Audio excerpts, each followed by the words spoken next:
du pays. Pour Michael Jordan, c'est un peu le retour à son enfance. Ça nous promet un grand match. Direction donc tout de suite le Coliseum de Charlotte.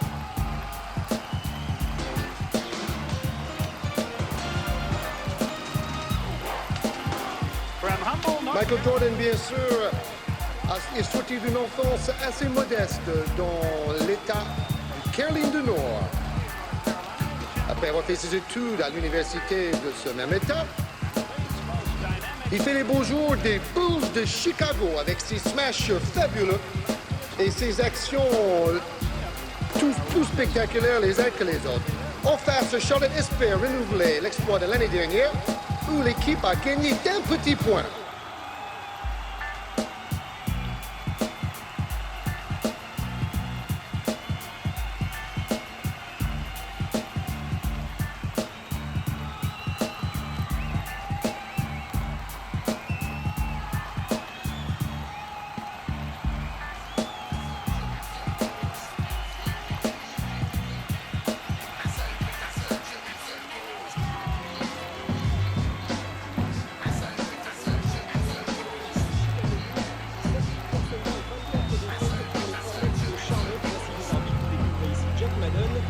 Assisté de ses deux compères, les 5 majeurs.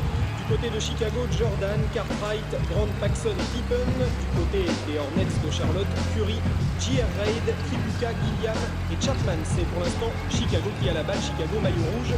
Les Hornets de Charlotte, maillot blanc.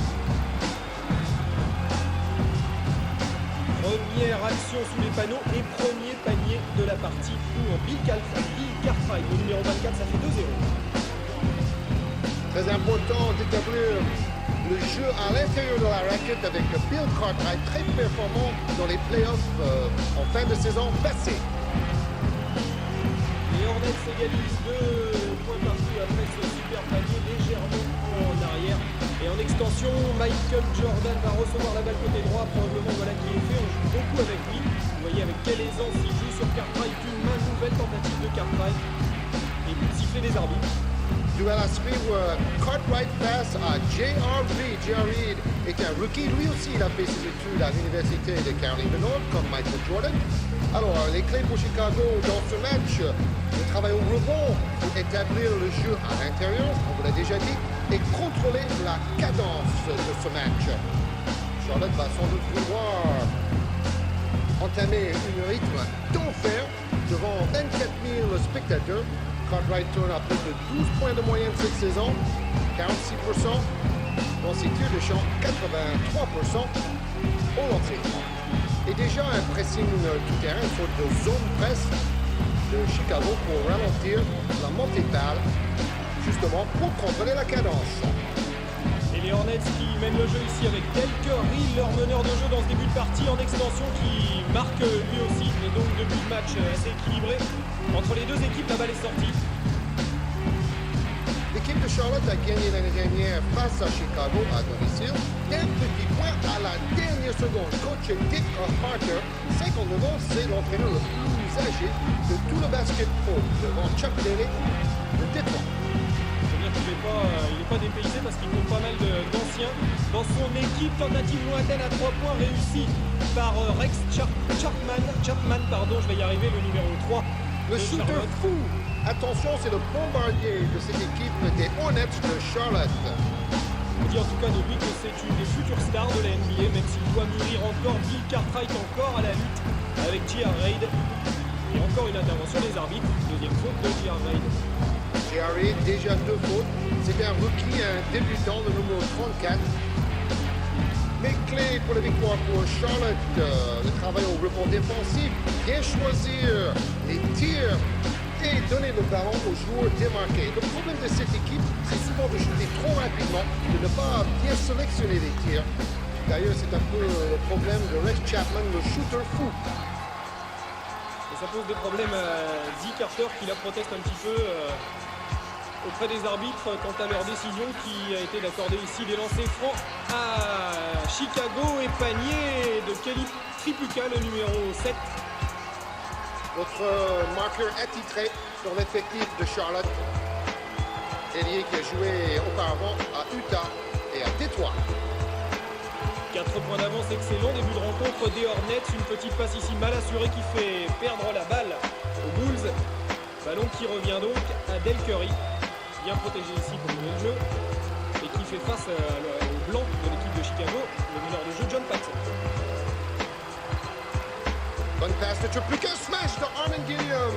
Il vient d'arriver de l'équipe de Phoenix en échange de Kurt Rambis, l'ancien joueur des Lakers de Los Angeles avec ses lunettes. Gilliam qui joue beaucoup plus ici à Charlotte. Jordan a écarté pour Paxson, tentative manquée, la balle reviendra aux Hornets qui donc mènent de 6 points en 5 et qui ont le ballon. Super démarrage dans ce match. Fait plaisir au public comme ce smash de Armin, le marteau, de Hammer, Gilliam. Ballon qui tourne bien, vous avez vu là les statistiques des lancers francs et un panier de plus pour les Hornets qui démarrent en fanfare devant leur public. 8 points d'avance maintenant. Vous le connaissez, il n'y a pas besoin de vous le présenter. Il vient de perdre le ballon, Michael Jordan, récupéré Oh là, immédiatement. passe dans le dos superbe de Chapman. Superbe passe de Chapman, dommage que cette action ne soit pas allée au bout, ça aurait été une des plus belles de ce début de rencontre. Encore Chapman, oui. Le numéro 3 est un shooter fou, on vous l'a dit, mais c'est également le joueur blanc avec la plus grande détente sèche de tout le basket américain. 1 mètre de détente sèche pour Rex Chapman, l'ancien étudiant de Kentucky. 22 ans. Vous voyez l'ambiance qui règne au Coliseum de Charlotte alors qu'on revoit cette passe mal assurée de Michael Jordan et cette contre-attaque de Chapman. Passe dans le dos pour Kelly Tripucka. Il adore faire le spectacle, Rex Chapman, et c'est lui ensuite qui va concrétiser ce jeu de transition. Le numéro 3, il porte bien son numéro parce qu'il tente souvent sa chance au-delà de la ligne des 7,25 m. Oh là là, encore une balle volée, on le voit partout. Chapman dans ce début de rencontre, il est là en attaque, il est là en défense et c'est lui qui vient de voler cette balle mais seulement de la dévier et la balle revient aux Taureaux de Chicago, puisqu'en ce sont les Taureaux, les Bulls et en face ce sont les Frelons de Charlotte. Les Taureaux de Chicago parce que Chicago c'est bien sûr la ville des abattoirs. Attention, le duel entre Chapman et Jordan. Chapman qui essaie de défendre sur Flash Jordan, sur Air Jordan, qui est de plus en plus adroit à mi-distance cette saison. On vient de le voir avec ce panier et 15, 7, 8 points d'avance. Toujours pour les Hornets qui tiennent bien le jeu dans ce début de rencontre.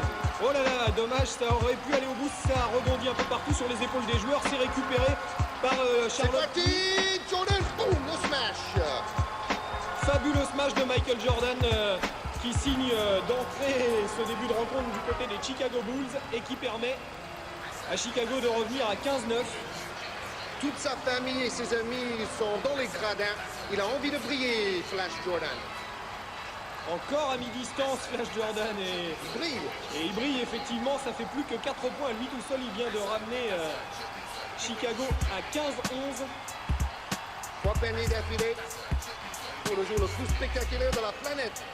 Super passe de Tripucka pour Armin Gilliam et panier du numéro 45 de Charlotte. Ça va très très vite, pas beaucoup d'arrêts de jeu dans ce début de rencontre. Tant mieux. Beaucoup de paniers, tant mieux, absolument. Tourne bien avec Cartwright ici pour Chicago, mais c'est récupéré par les Hornets. Avec Del Curry. Super passe pour Gilliam. Gilliam contré, contre-attaque immédiate des Bulls de Chicago. Et encore Michael Jordan. 8 points d'affilée, marqué par celui qui tourne à plus de 32 points de moyenne en cours cette saison. Meilleur marqueur de la ligue devant Karl Malone d'Utah, qui vient de marquer 61 points dans un match, en ajoutant 18 rebonds. Meilleur score de la saison. Les Hornets avec beaucoup moins de réussite que lors des premières secondes de jeu. Et donc Chicago se rapproche sans cesse.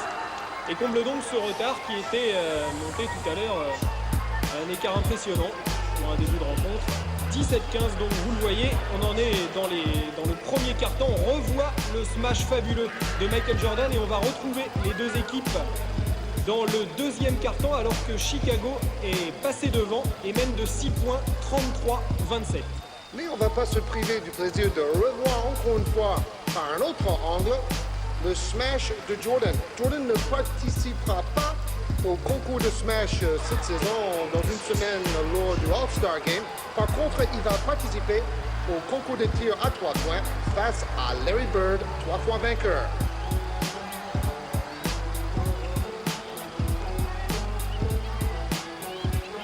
Maxi Bogues, le petit meneur de jeu de 1m60, joue pour Charlotte en ce moment. Et donc 6 points d'avance en faveur des Bulls, qui, on l'avait vu, n'avaient pas tardé à refaire leur retard sur les Hornets et qui sont même passés devant. Charlotte a le ballon. Vous avez vu le rookie, le débutant pour Chicago, ailier fort Stacey King. Alors Tyrone Box, le numéro 1, le voilà, c'est le joueur le plus petit de la NBA, c'est lui qui vient de faire cette passe, il mesure 1m60. Imaginez un joueur d'1m60, déjà chez nous ça ferait petit pour jouer au basketball, alors aux États-Unis où le physique est impressionnant en général en ce qui concerne les joueurs, et bien lui avec 1m60 il mène le jeu des Hornets et il le mène très bien, on aura peut-être l'occasion de le découvrir ce soir. Quatrième meilleur passeur de toute la ligue, à plus de 10 passes décisives par match, Tyrone Muggsy Bogues.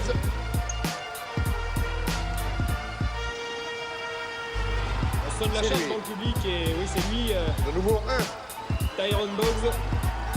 Regardez, pour vous rendre compte de sa taille, regardez-le lorsqu'il est face à son adversaire direct. Tentative ici complètement manquée de Rex Chapman.